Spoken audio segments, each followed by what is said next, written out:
Perkenalkan, kami mahasiswa dari Politeknik Negeri Kupang, jurusan akuntansi, prodi akuntansi sektor publik. Kami akan mempresentasikan materi tentang manajemen beban kerja dan biaya yang disampaikan oleh kelompok 6, yaitu Enja Rani Sadoin Ora, Evita Nurfadilah, Hutri Amtiran, Martin Pandi, Natalia Emo, dan Rinda Marabi. Selamat menyaksikan. Pada submateri yang akan kami sampaikan yaitu yang pertama pengantar, yang kedua pendekatan prestasi kerja, yang ketiga prinsip-prinsip anggaran berbasis kinerja, keempat manfaat, dan kelima adalah contoh-contoh penerapan. Anggaran kinerja yang pertama latar belakang kurangnya keterkaitan antara kebijakan, perencanaan, penganggaran dan pelaksanaan. Penganggaran selama ini menggunakan penganggaran pendekatan lain item berdasarkan masukan atau input saja, sehingga kurang dapat diukur keterkaitan kebijakan sampai dengan keluaran atau output dan hasil atau outcome yang diharapkan. Yang kedua, mencerminkan maksud dan tujuan permintaan dana, biaya dari program-program yang diusulkan dalam mencapai tujuan. Data kuantitatif yang dapat mengukur pencapaian serta pekerjaan yang dilaksanakan untuk tiap-tiap program. Yang ketiga, kondisi yang diharapkan dari penganggaran berbasis kinerja, meningkatkan efektivitas alokasi penganggaran melalui perencanaan program atau kegiatan yang diarahkan untuk mencapai hasil dan keluaran yang ditetapkan. Meningkatkan efisiensi pengeluaran melalui penentuan satuan biaya keluaran, meningkatkan kredibilitas dan akuntabilitas. Yang keempat, ruang lingkup. Ruang lingkup dibagi menjadi 4 bagian. Yang pertama, menentukan visi dan misi yang mencerminkan strategi organisasi, tujuan dan sasaran target. Yang kedua, menentukan indikator kinerja. Yang ketiga, evaluasi dan pengambilan keputusan terhadap pemilihan dan prioritas program. Yang keempat, analisa standar biaya. Pendekatan prestasi kerja, anggaran kinerja. Pendekatan prestasi kerja merupakan suatu sistem anggaran yang mengutamakan upaya pencapaian hasil kerja atau output dari perencanaan alokasi biaya atau input yang ditetapkan. Input atau masukan adalah besarnya sumber-sumber seperti dana, sumber daya manusia, material, waktu, dan teknologi yang digunakan untuk melaksanakan program atau kegiatan sesuai dengan input yang digunakan. Output atau keluaran menunjukkan produk, barang, dan jasa yang dihasilkan dari program atau kegiatan sesuai dengan input yang digunakan. Kinerja tersebut ditunjukkan oleh adanya hubungan antara input atau masukan dengan output keluaran. Indikator kinerja meliputi masukan atau input, keluaran, output atau dan hasil atau income.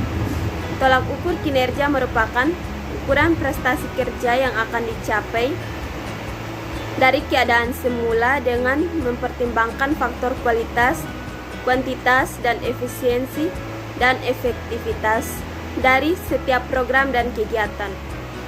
Target kinerja adalah hasil yang ditetapkan dari suatu program atau keluaran yang diharapkan dari suatu kegiatan.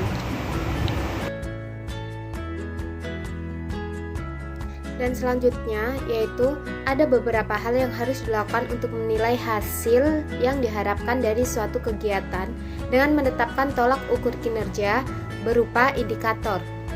Yaitu yang pertama adalah masukan. Masukan atau input adalah tolak ukur kinerja berdasarkan tingkatan atau besaran sumber dana, SDM, material, waktu, teknologi, dan sebagainya yang digunakan untuk melaksanakan program dan kegiatan. Kemudian yang kedua adalah keluaran atau output. Adalah tolak ukur kinerja berdasarkan produk yang dihasilkan dari program dan kegiatan yang sesuai dengan masukan yang digunakan. Kemudian hasil atau outcome adalah tolak ukur kinerja berdasarkan tingkat keberhasilan yang dapat dicapai berdasarkan keluaran program atau kegiatan yang sudah dilaksanakan. Kemudian yang selanjutnya adalah manfaat. Manfaat atau benefit adalah tolak ukur kinerja berdasarkan tingkat kemanfaatan yang dapat dirasakan sebagai nilai tambah bagi masyarakat dan pemerintah daerah dari hasil yang diharapkan. Kemudian yang terakhir adalah dampak atau impact, adalah tolak ukur kinerja berdasarkan dampaknya terhadap kondisi makro yang ingin dicapai dari manfaat. Nah, dalam contoh gambar kegiatan yang ada di slide, yaitu adalah kegiatan pengadaan obat generik. Input atau masukan yang digunakan adalah sumber dana anggaran atau dana, sumber daya manusia, peralatan, teknologi, material yang digunakan untuk melaksanakan suatu kegiatan. Tolak ukurnya adalah jumlah dana yang digunakan, berupa berapa. Kemudian keluaran. Keluaran yang digunakan untuk pengadaan obat generik adalah sesuatu yang diharapkan langsung dicapai dari suatu kegiatan baik fisik ataupun non-fisik. Berupa apa? Jumlah obat generik yang tersedia. Kemudian hasilnya atau impact-nya itu segala sesuatu yang mencerminkan berfungsinya output. Tolak ukurnya berupa kualitas pengobatan. Yang selanjutnya adalah standar analisis belanja pemerintah daerah, terdiri dari ada 4. Yang pertama yaitu dalam sistem anggaran kinerja, setiap usulan program, kegiatan, dan anggaran dinilai kewajarannya. Kemudian yang kedua adalah standar analisis belanja, yaitu standar atau pedoman yang digunakan untuk menganalisis kewajaran beban atau biaya setiap program atau kegiatan yang dilaksanakan dalam 1 tahun anggaran. Yang ketiga adalah penilaian kewajiban dalam standar analisis belanja. Kemudian yang terakhir yaitu mencangkup 2 hal, yaitu kewajaran beban kerja dan kewajaran biaya. Nah, penilaian kewajaran beban kerja berkaitan logis antara program atau kegiatan yang diusulkan dengan strategi dan prioritas APBD. Yang pertama adalah kesesuaian antara program atau kegiatan yang diusulkan dengan tugas pokok dan fungsi satuan kerja yang bersangkutan. Kemudian, kapasitas satuan kerja untuk melaksanakan program atau kegiatan pada tingkat pencapaian yang diinginkan dalam jangka waktu 1 tahun anggaran. Sedangkan dalam penilaian kewajaran biaya berkaitan dengan antara biaya yang dianggarkan dengan target pencapaian kinerja atau standar biaya. Kemudian berkaitan antara standar biaya dengan harga yang berlaku. Kemudian berkaitan juga antara biaya yang dianggarkan, target pencapaian kinerja dengan sumber dana. Nah, pada di samping slide itu adalah contoh gambar penilaian kewajaran biaya, yaitu yang pertama program, kemudian menghasilkan kegiatan, dan kegiatan harus sesuai dengan target kinerja. Kemudian ada standar biayanya, ada anggaran belanja dan harga yang berlaku pada anggaran belanja. Sekian, terima kasih. Berikut prinsip-prinsip anggaran berbasis kinerja. Yang pertama ada transparansi. Transparansi adalah keterbukaan dalam proses perencanaan, penyusunan pelaksanaan, dan pelaporan evaluasi anggaran. Dengan demikian, setiap anggota masyarakat mempunyai hak dan akses yang sama untuk mengetahui proses anggaran karena menyangkut aspirasi dan kepentingan masyarakat, terutama dalam hal jaminan terpenuhinya kebutuhan-kebutuhan hidup masyarakat. Yang kedua, akuntabilitas. Akuntabilitas adalah prinsip pertanggungjawaban publik yang mengandung arti bahwa penganggaran benar-benar dapat dipertanggungjawabkan kepada masyarakat dan lembaga perwakilannya. Masyarakat mempunyai hak untuk menuntut pertanggungjawaban atas rencana dan implementasi anggaran tersebut. Akuntabilitas berlandaskan asas efisiensi, tepat guna, tepat waktu, dan dapat dipertanggungjawabkan. Yang ketiga, yaitu value for money, adalah proses penganggaran menerapkan prinsip ekonomis, efisien, dan efektif. Ekonomi berkaitan dengan pemilikan dan penggunaan sumber daya dalam jumlah dan kualitas tertentu dengan harga yang paling murah. Efisien berarti bahwa penggunaan dana masyarakat atau public money dapat menghasilkan output yang maksimal atau berdaya guna. Sedangkan efektif adalah penggunaan anggaran tersebut harus mencapai target atau tujuan pelayanan publik. Implementasi prinsip value for money memberikan manfaat yang pertama, efektivitas pelayanan publik dalam arti tepat sasaran. Yang kedua, meningkatkan mutu pelayanan publik. Yang ketiga, penghematan biaya pelayanan karena berkurangnya inefisiensi dan penghematan sumber daya. Yang keempat, alokasi pembiayaan berorientasi pada kepentingan publik. Dan kelima, meningkatkan kesadaran penghargaan terhadap publik sebagai akar pelaksanaan pertanggungjawaban publik. Konsep value for money mencakup 3 unsur penting yang sering disebut dengan konsep 3E, yaitu ekonomis, efisiensi, dan efektivitas. Yang pertama, ekonomis merupakan pemerolehan input dengan kualitas tertentu pada harga yang terendah. Ekonomis atau hemat atau tepat guna sering disebut kehematan yang mencakup pengelolaan secara hati-hati atau cermat dan tidak ada pemborosan. Suatu kegiatan operasional dikatakan ekonomis jika dapat menghasilkan atau mengurangi biaya yang tidak perlu. Pengurangan tingkat ekonomi memerlukan data-data anggaran, pengeluaran, dan religiusnya. Yang kedua, efisiensi merupakan pencapaian output yang maksimum dengan input tertentu atau penggunaan input yang terendah untuk mencapai output tertentu.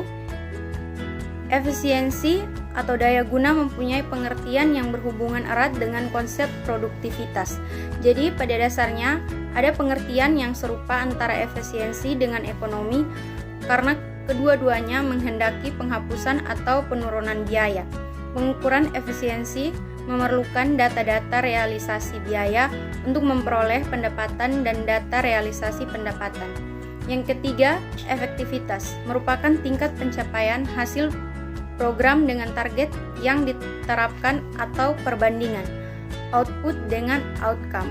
Efektivitas atau hasil guna merupakan hubungan antara keluaran dengan tujuan atau sasaran yang harus dicapai. Pengertian efektivitas pada dasarnya berhubungan dengan pencapaian tujuan atau target kebijakan. Kegiatan operasional dikatakan efektif jika proses kegiatan tersebut mencapai tujuan dan sasaran akhir. Pengukuran tingkat efektivitas memerlukan data realisasi, pendapatan, dan anggaran atau target pendapatan. Formulasi yang pertama, ekonomis. Tingkat ekonomis sama dengan realisasi pengeluaran per anggaran pengeluaran dikali 100%. Kriteria ekonomi yaitu jika diperoleh nilai kurang dari 100% atau X kurang dari 100% berarti ekonomi. Yang berikut, jika diperoleh nilai sama dengan 100% atau X sama dengan 100% berarti ekonomi berimbang. Yang ketiga, jika diperoleh nilai lebih dari 100% atau X lebih besar dari 100% berarti tidak ekonomi. Yang kedua, efisiensi. Tingkat efisiensi yaitu realisasi biaya untuk memperoleh pendapatan per anggaran pendapatan dikali 100%. Kriteria efisiensinya itu yang pertama, jika diperoleh nilai kurang dari 100% atau X lebih kecil dari 100% berarti efisiensi. Yang berikut, jika diperoleh nilai sama dengan 100% atau X sama dengan 100% berarti efisiensi berimbang. Yang ketiga, jika diperoleh nilai lebih dari 100% atau X lebih besar dari 100% berarti tidak efisiensi. Yang terakhir, efektivitas. Tingkat efektivitas sama dengan realisasi pendapatan per anggaran pendapatan dikali 100%. Kriteria efektivitas yaitu jika diperoleh nilai kurang dari 100% atau X lebih kecil dari 100% berarti efektivitas. Yang kedua, jika diperoleh nilai sama dengan 100% atau X sama dengan 100% berarti efektivitas berimbang. Dan yang terakhir, jika diperoleh nilai lebih dari 100% atau X lebih besar dari 100% berarti tidak efektivitas. Baik, yang berikut adalah prinsip-prinsip pokok di atas bersifat mendasar bagi penyusunan anggaran. Berikut ini prinsip-prinsip pokok yang sebaiknya digunakan dalam penganggaran dan manajemen keuangan daerah. atau World Bank 1998 dalam Mardiasmo 2016. Yang pertama, komprehensif dan disiplin. Anggaran daerah merupakan salah satu instrumen yang menjamin terciptanya disiplin pengambilan keputusan bagi pemerintah daerah. Oleh karena itu, anggaran daerah harus bersifat komprehensif, yaitu menggunakan pendekatan yang holistik dalam mendiagnosa masalah yang dihadapi, analisis antar masalah yang mungkin muncul, evaluasi kapasitas kelembagaan yang dipunyai, dan mencari cara-cara terbaik untuk memecahkannya. Yang kedua, B. Fleksibilitas. Pemerintah pusat perlu memberikan ruang yang lebih memadai bagi pemerintah daerah untuk menganalisa informasi, potensi sumber daya, permasalahan, dan rencana kegiatan atau program yang akan disusun dalam mematikan prakarsa, inisiatif, dan kemampuan inovasi yang dimiliki oleh pemerintah daerah. C. Terprediksi. Prinsip ini menekankan terpenuhinya semua informasi yang berkaitan dalam pelaksanaan kegiatan atau program yang didanai oleh daerah agar dapat berjalan dengan efisien dan efektif. Dengan terpenuhinya informasi, maka segala hal yang mungkin terjadi di masa yang akan datang dapat diperkirakan dan dipersiapkan langkah-langkah antisipasinya. Dengan demikian, setiap penyusunan anggaran baru dapat ditingkatkan kualitas implementasinya. D. Kejujuran. Kejujuran dalam anggaran tidak hanya menyangkut persoalan etika atau moral pelaksanaan anggaran, namun juga berhubungan dengan kemampuan dalam memproyeksikan penerimaan dan pengeluaran yang aspek teknis dan politis dalam pelaksanaan anggaran nantinya. Proyeksi yang terlalu optimis akan mengesampingkan kendala-kendala yang muncul sehingga kemungkinan implementasi anggaran yang tidak efisien dan efektif akan terjadi. E. Informasi. Informasi adalah basis kejujuran dan proses pengambilan keputusan yang baik. Karenanya, pelaporan yang teratur untuk validasinya tercipta tentang input, outcome, dan pelaporan benefit serta impact atau suatu kebijakan atau anggaran adalah sangat penting artinya. Yang berikut manfaat. Manfaat itu dikelompokkan menjadi 3 bagian. Yang pertama, meningkatkan efektivitas pelayanan publik dalam arti pelayanan yang diberikan tepat sasaran. Yang kedua, meningkatkan mutu pelayanan publik dan menurunkan biaya pelayanan publik karena terjadinya penghematan dan berkurangnya inefisiensi.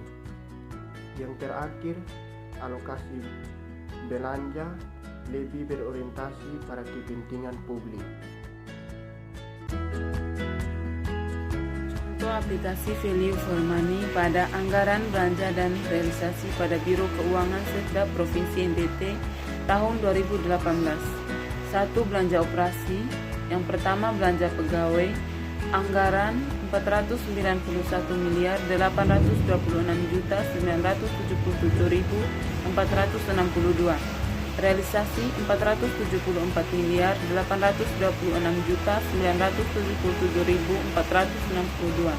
Presentasinya 96,54%. Belanja barang. Anggaran 402.879.057.587. Realisasi 309.209.057.587. Presentasinya 97,35%. Belanja hibah. Anggaran 7.847.249.500. Realisasi 6.747.249.500. Presentasinya 85,98%. Belanja bantuan sosial anggaran 68.081.291.700. Realisasi 65.081.291.700. Presentasinya 95,59%. Belanja bantuan keuangan anggaran 9.792.886.000. Realisasi 8.792.886.000. Presentasinya 89,79%. Jumlah belanja operasi anggaran 980.427.462.249. Realisasi 940.657.462.249. Presentasinya 96,66%. Dua belanja modal. Yang pertama belanja tanah anggaran 12 juta, realisasi 10 juta, presentasi 83,33%. Belanja peralatan dan mesin anggaran 33.293.760.082. Realisasinya 32.293.760.082. Presentasinya 97%. Belanja gedung dan bangunan anggaran 17.412.602.665. Realisasi 16.412.602.665. Presentasinya 94,26%.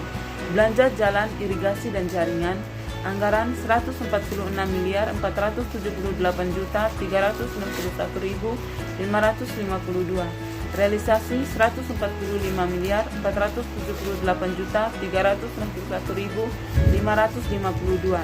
Presentasinya 99,32%. Belanja aset tetap lainnya anggaran 1.240.928.025. Realisasi 1.140.928.025. Presentasi 92,94%. Jumlah belanja modal anggaran 198.437.652.324. Realisasi 195.335.652.324.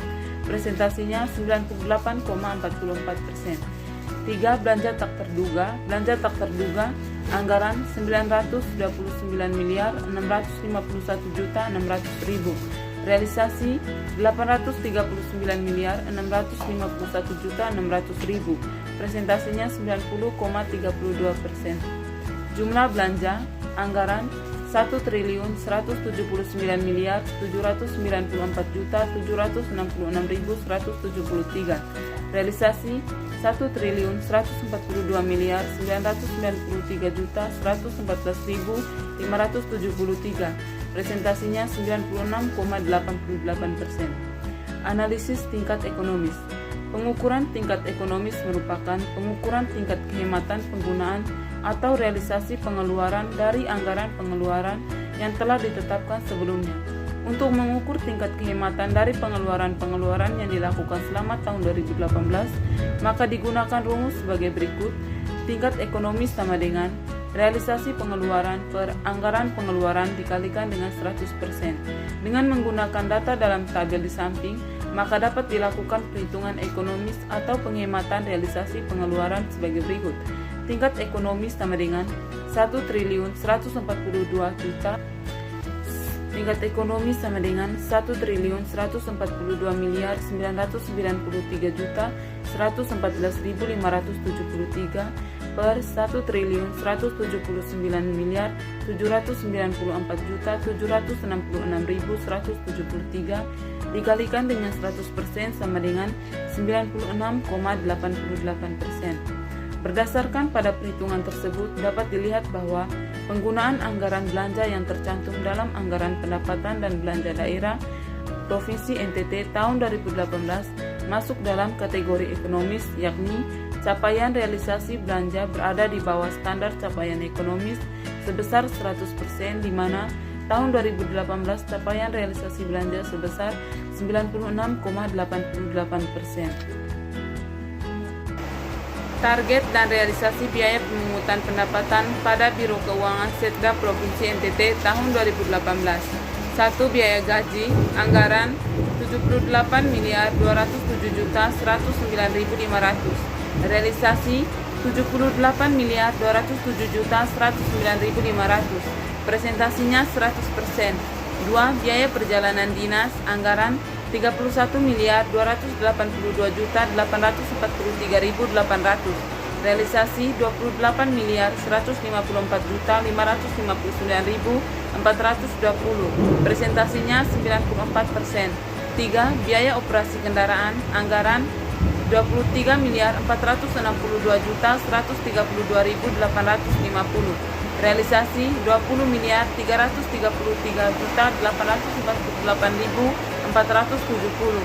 Presentasinya 87%. 4. Biaya administrasi penagihan, anggaran 15.642.432.900. Realisasi 21.513.137.520. Presentasinya 80%. 5. Biaya lain-lain, anggaran 7.827.710.950. Realisasi 7.038.639.855. Presentasinya 90%. Jumlah anggaran 156.414.219.000. Realisasi 146.247.294.765. Presentasinya 94%. Analisis tingkat efisiensi. Pengukuran ini dimaksudkan untuk mengetahui efisiensi realisasi biaya pemungutan untuk memperoleh pendapatan. Pemerintah sangat mengharapkan adanya efisiensi realisasi biaya pemungutan terhadap realisasi pendapatan daerah pada Biro Keuangan Sekretaris Daerah Provinsi NTT. Untuk mengetahui efisiensi realisasi biaya pemungutan untuk memperoleh pendapatan, maka digunakan rumus sebagai berikut.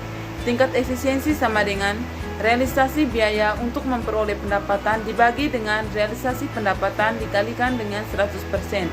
Jadi tingkat efisiensi sama dengan 146.247.294.765 dibagi dengan 1.351.519.640.905 dikalikan dengan 100% dapatnya 11,7%. Hasil perhitungan efisiensi realisasi biaya untuk memperoleh pendapatan daerah tahun 2018 dapat dilihat dalam berikut ini.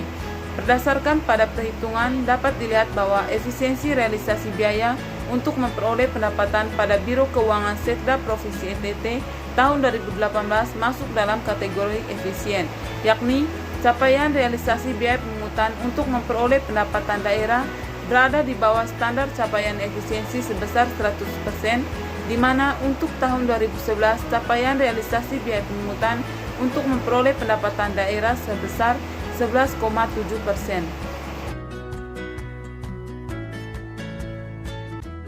Anggaran pendapatan dan realisasi pada Biro Keuangan Setda Provinsi 2018 Nusa Tenggara Timur. Yang pertama adalah pendapatan hasil daerah anggaran 2011 211.764.500.475 rupiah.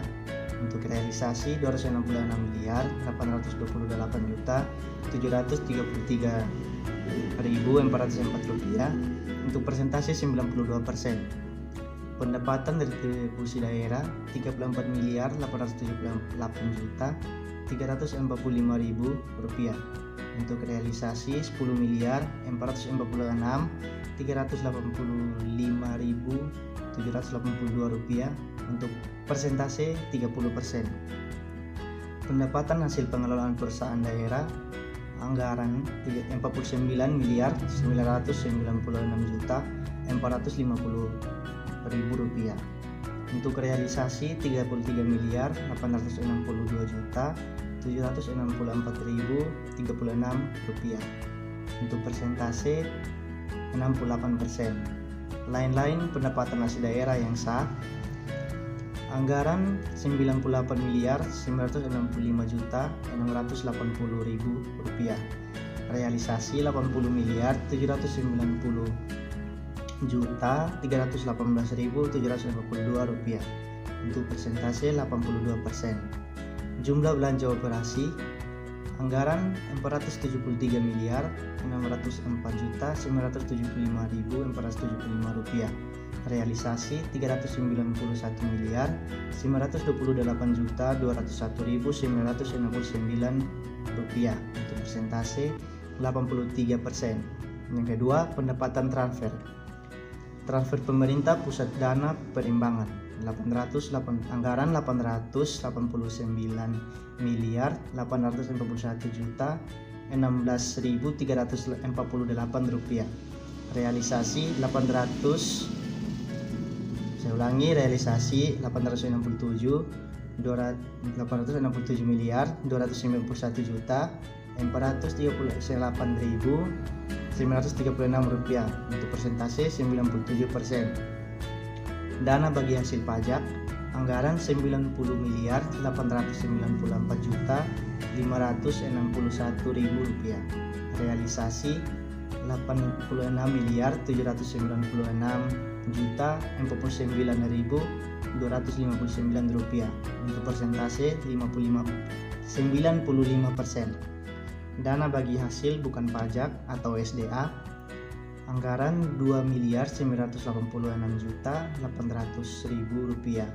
Realisasi 1.346.445.677 rupiah.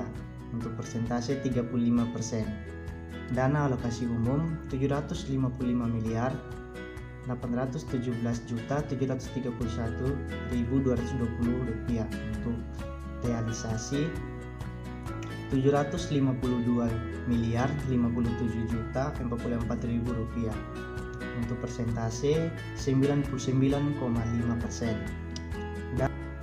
Dana alokasi khusus anggaran 47.430.319.520 rupiah. Realisasi 47.399.400.000 rupiah. Untuk persentase 99,9%. Jumlah pendapatan transfer dana perimbangan anggaran 899.411.720 rupiah. Realisasi 888.298.936 rupiah. Untuk persentase 98,9%. Yang ketiga, transfer pemerintah pusat lainnya anggaran 46.445.360.200 rupiah. Realisasi 42.300.000 rupiah. Untuk persentase 90%. Jumlah transfer pemerintah pusat lainnya 46 miliar untuk anggaran 845.360.200 rupiah. Realisasi 42.300.000 rupiah. Untuk persentase 90%. Jumlah pendapatan 1.486.586.747.415 rupiah. Untuk realisasi 1.319.519.640.905 rupiah. Untuk persentase 93,2%. Analisis tingkat efektivitas. Analisis ini dimaksudkan untuk mengetahui tingkat efektivitas realisasi pendapatan daerah pemerintah Provinsi Nusa Tenggara Timur. Sangat mengharapkan adanya efektivitas realisasi pendapatan daerah untuk membiayai belanja daerah, baik belanja langsung maupun belanja tak langsung. Data anggaran dan pendapatan daerah dapat dilihat dalam tabel yang tadi sudah kita bahas. Untuk mengetahui tingkat efektivitas realisasi pendapatan daerah, maka dapat digunakan rumus sebagai berikut. Tingkat efektivitas sama dengan realisasi pendapatan dibagi dengan anggaran pendapatan dikali dengan 100%. tingkat efektivitas 1.319.519.640.905 rupiah dibagi dengan 1.456.747.415 rupiah dikali dengan 100% sama dengan 93,22. Hasil perhitungan efektivitas realisasi pendapatan daerah yakni tahun 2018 dapat dilihat dalam tabel berikut ini. Analisis efektivitas realisasi pendapatan daerah pada Biro Keuangan Setda Provinsi NTT tahun 2018. Tahun 2018 capaian 93,22, standar efektivitas 93,22, lebih kecil 100, tingkat efektivitas. Berdasarkan tabel tersebut di atas dapat dilihat bahwa efektivitas realisasi pendapatan daerah sebagaimana dicantumkan dalam anggaran pendapatan dan belanja daerah atau APBD Provinsi Nusa Tenggara Timur mulai dari tahun 2018 masuk dalam kategori efektif, yakni capaian realisasi pendapatan daerah berada di bawah standar capaian efektivitas sebesar 100%, di mana untuk tahun 2018 capaian realisasi pendapatan daerah Provinsi Nusa Tenggara Timur sebesar 93,22%. Sekian presentasi dari kelompok kami. Terima kasih.